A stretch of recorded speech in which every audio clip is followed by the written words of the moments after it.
تو یا تو اس حکم کے لیے کلام چلایا گیا ہوگا یا نہیں چلایا گیا ہوگا۔ اگر اس حکم کے لیے کلام چلایا گیا ہوگا تو اس کو عبارت النص کہتے ہیں، اس کو عبارت النص کہتے ہیں۔ اور اگر اس حکم کے لیے کلام کو چلایا نہ گیا ہو، اس حکم کے لیے کلام کو چلایا نہ گیا ہو، محض لفظوں سے سمجھ آ رہا ہو، محض لفظوں سے سمجھا جا رہا ہو، تو وہ نص اس حکم کے لیے اشارت النص ہوگی، تو وہ نص اس حکم کے لیے اشارت النص ہوگی، ٹھیک ہے۔ اگر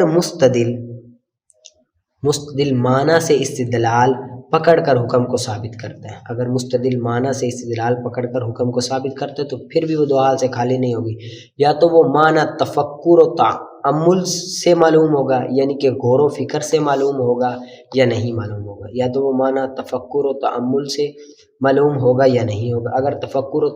تعمل سے غور و فکر سے معلوم ہوگا تو وہ دلالت النص ہوگا، وہ کیا ہوگا؟ دلالت النص ہوگا۔ اگر تفکر و تعمل غور و فکر سے معلوم نہیں ہوگا تو اس عبارت کی صحت،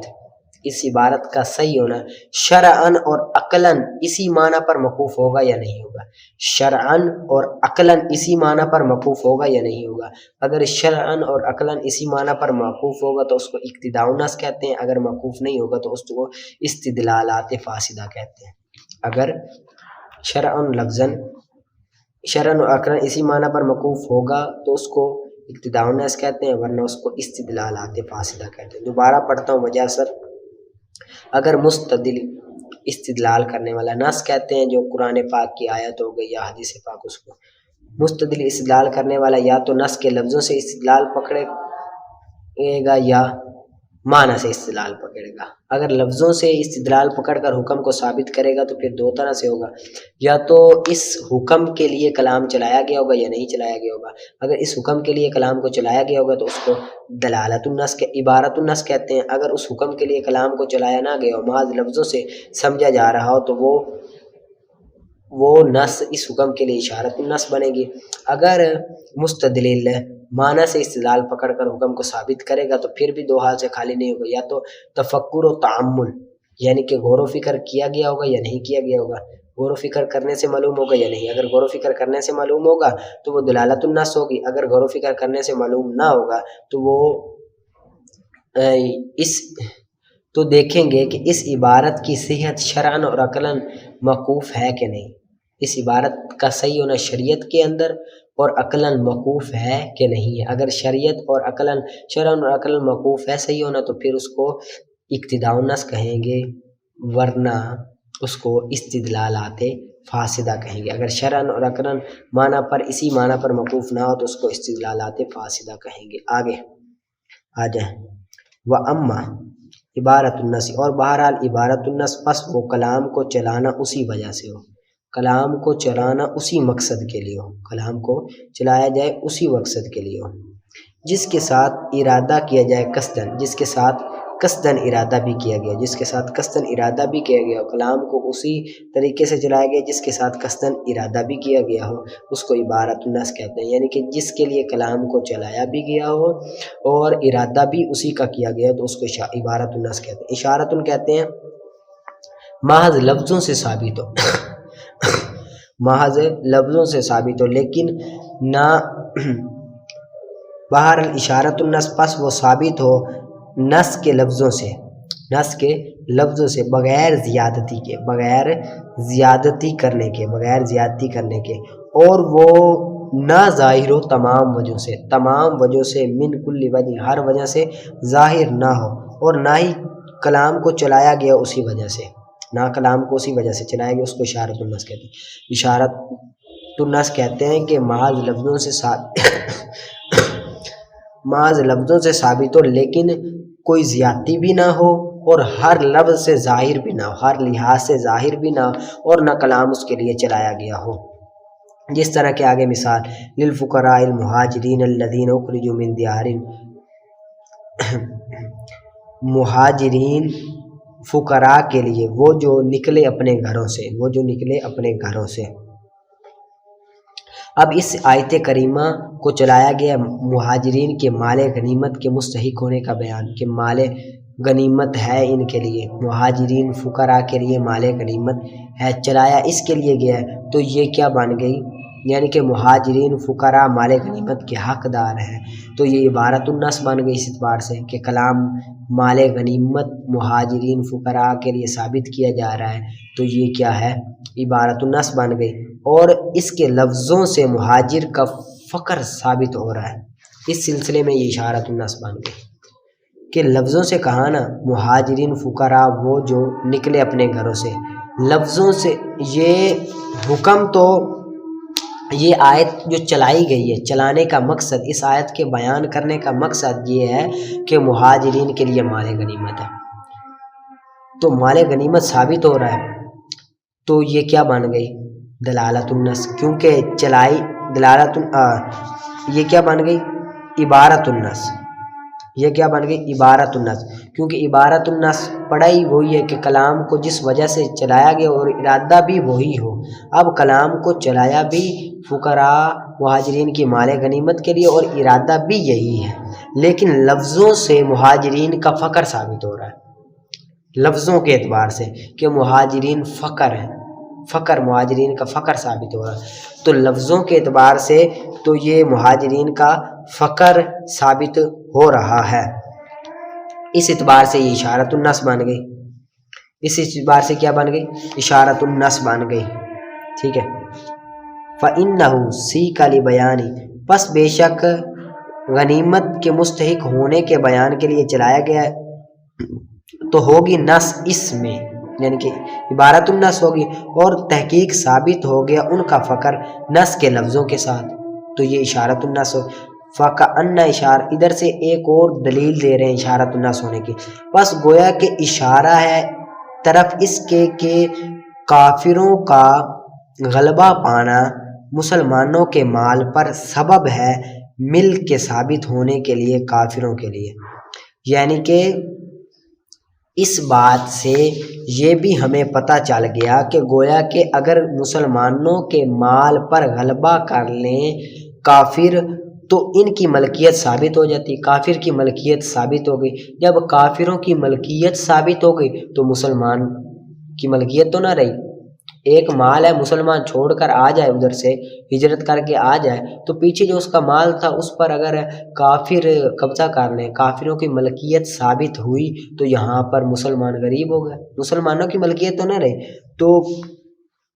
اس آیت سے یہ بھی ہمیں پتہ لگ گیا کہ ان کو فقیر کہنے کا کیا مقصد ہے، لہٰذا کافر کی ملکیت ہے. ان کو فقیر کہنے کا ایک مقصد یہ بھی ہے کہ کافر کی ملکیت ہو گئی. وَيُخَرَّجُ مِنْهُ الْحُكْمُ اور متفرع ہونے والے اس سے مسائل، اس سے جو مسائل نکلتے ہیں وہ الاستیلاء. الاستیلاء غلبہ پانا، غلبہ پانا یعنی کہ کفار غلبہ پا جائیں مسلمانوں پر تو وہ کفار کی ملکیت میں مال چلا جاتا ہے مسلمانوں کا اور مسلمانوں کی ملکیت سے خارج ہو جاتا ہے. اس سے ہمیں یہ بھی پتہ چلا. وَحُكْمُ ثُبُوتِ الْمِلْكِ اور ملک کے ثابت ہونے کا حکم تجارت کے لیے خرید کے ساتھ ان سے یعنی کہ کوئی مسلمان اب دار حرم میں چلا جاتا ہے، ادھر جا کر کوئی مال خریدتا ہے، کوئی چیز خریدتا ہے اور وہ چیز مسلمانوں کی ہوتی ہے. وہ چیز کیا ہوتی ہے، مسلمانوں کی ہوتی ہے. کافروں نے جنگ کر کے اس پر غلبہ پایا تو ملک ثابت ہو جائے گی، ملک ثابت ہو جائے گی. اب مسلمان کو اختیار نہیں کہ یہ تو میرا مال ہے، کافر لے گئے مجھے واپس کرنا، بھائی اس نے خود خریدا ہے پیسوں سے. اور ان کا تصرف کرنا بیع میں اور ہبہ میں، بیع میں تصرف بھی کر سکتا ہے، کسی کو تحفہ بھی دے سکتا ہے، یہ بھی جائز ہے. والایتاق اور آزاد بھی کر سکتا ہے، کوئی لونڈی ہو اس کو آزاد بھی کر سکتا ہے.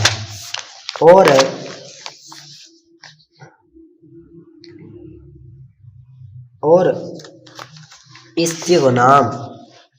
مال غنیمت بنانے کا ثبوت کا حکم بھی ثابت ہو رہا ہے. مال غنیمت بنانے کا ثبوت کا حکم بھی ثابت ہو رہا ہے. یعنی کہ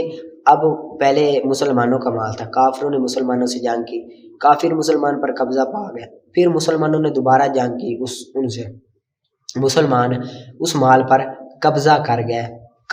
گئے تو وہ مال مال غنیمت میں سے آئے گا، وہ مال غنیمت ہوگا، سب بیت المال میں جائے گا. سب کیا جائے گا، بیت المال میں جائے گا. اب وہ مسلمان نہیں کہہ سکتا کہ یہ میرا ہی مال ہے، پہلے کافر نے قبضہ کیا گا، سب بیت المال میں جائے گا. اور ملک کا ثبوت غازی کے لیے ملک ثابت ہو جائے گی، اور عاجز ہو جائے گا مالک اس کو لینے سے اس کے ہاتھ سے، یعنی کہ غازی بھی مالک ہوگا اس کا، جو غازی کہتے ہیں جو جنگ پہ جائے اور جنگ سے زندہ لوٹ کر واپس آئے، غازی کے لیے بھی ملکیت ثابت ہو جائے گی، کیونکہ اس نے اپنی کوشش سے لڑائی لڑی اور بچ کر غازی بن گیا، لہذا جو مال لائے گا اسی کی ملکیت میں ہوگا، کوئی دوسرا شخص غازی کے ہاتھ سے وہ مال لے بھی نہیں سکتا۔ وتفریع، اور لائی ہوئی لونڈی سے وطی کرنا اور آزاد کرنا، یہ بھی صحیح ہے، یعنی کہ مسلمان غازی کافر سے جنگ کرے اور ادھر سے لونڈی لے کر آئے اور ان سے وطی کرنا اور اس کو آزاد کرنا، یہ بھی صورت جائز ہے ان سے، ٹھیک ہے۔ آگے نکالیں آپ کنز الدقائق کا۔ اور باطل ہے نکاح متع اور مؤقت۔ نکاح متع کہتے ہیں کہ مرد عورت کو کہے کہ مجھ سے اتنے پیسے لے اور اتنے دن کے لیے مجھے نفع اٹھانے دے اپنے سے، تو یہ باطل ہے، اس کو نکاح متع کہتے ہیں۔ اور مؤقت کہتے ہیں دو گواہوں کی موجودگی میں یہ طے کر لیا جائے کہ 10,000 درہم کے بدلے تو 10 دن میں تجھ سے نفع اٹھا سکتا ہوں، یہ بھی کیا ہے؟ حرام ہے۔ اور اس کے لیے وطی کرنا عورت سے جو دعویٰ کرے اس پر کہ وہ اس کی بیوی ہے، بس فیصلہ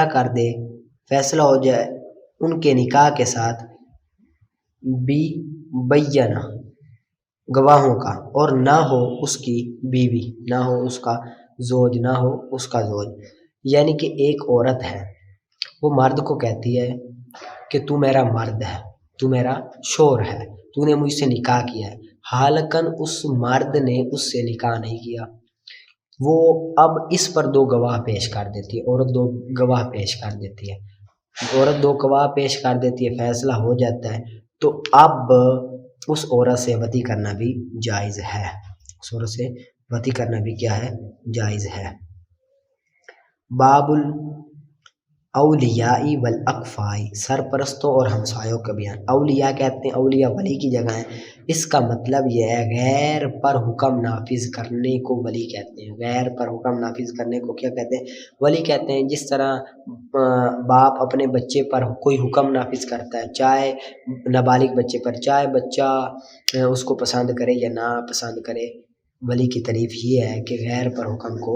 وارد کرنا۔ والاقفاء، یہ کف کی جمع ہے، اس کا مطلب ہے نظیر، ہمسائے کو کہتے ہیں۔ نافذ ہو جاتا ہے نکاح آزاد کا جو مکلفہ ہو بغیر ولی کے، یعنی کہ جو عاقلہ بالغہ عورت کا نکاح ولی کی اجازت کے بغیر بھی ہو جاتا ہے، عاقلہ ہو بالغ ہو لڑکی، وہ اپنا نکاح کسی غیر سے کرے اپنے ولی کی اجازت کے بغیر، یہ کیا ہے؟ جائز نافذ ہو جائے گا۔ ولا تجبر بکر بالغۃ علی النکاح، اور نہ مجبور کیا جائے باکرہ بالغہ کو نکاح پر، یعنی کہ کوئی ولی، کوئی شخص کسی بالغہ لڑکی کو مجبور نہیں کر سکتا کہ تو اسی سے نکاح کرے، کیونکہ رسول صلی اللہ علیہ وآلہ وسلم نے اس سے منع فرمایا ہے، ٹھیک ہے۔ فَإِنِ اسْتَأْذَنَ، پس اگر